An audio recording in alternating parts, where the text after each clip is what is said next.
So sa trip namin dito sa Fukuoka, isa lang ang doable sa itinerary namin na puntahan na Heart of. So ito lang yung sa Heart of Mist store. Ayan, so Heart of lang siya unfortunately. So mabilis lang to na vlog kasi Heart of siya. So yung mga gadgets lang like gaming console lang ang mafi-feature ko dito. So tara!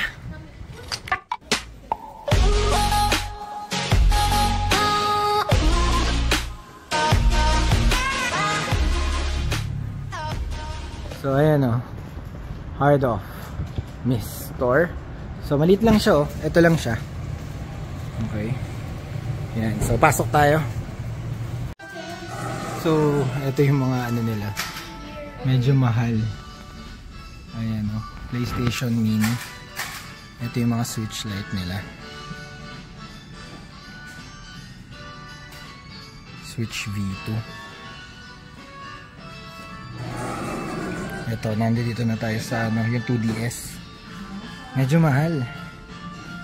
Meron silang mga selection pero mahal. Ito yung may Mario.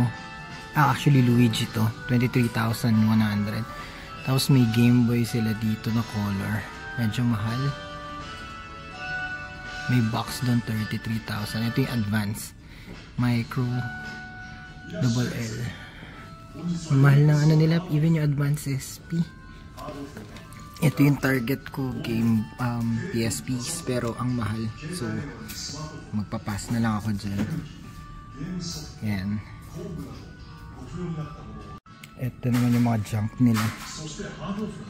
Mas mura pero I'm not sure kung may ano yung problema nila. So yan lang.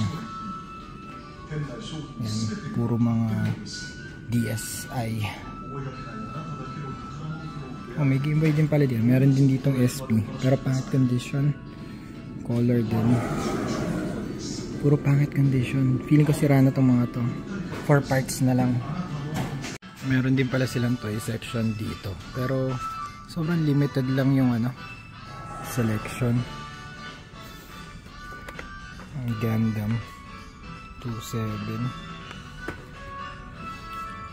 Ito mga loose na mga figure. Final Fantasy na last price si Shiva. Dati mahal yan eh. Alam ko. Wala nang gana. Puro mga junk items lang talaga. Oh, may Pokemon dito. 100 pero wala nang laman. Sayang. Kinuha lang nila yung laman. Then Sylvanian 4 or 5. Oh, this one. Kaso lang 1.5. Mapusyaw na. Anyway.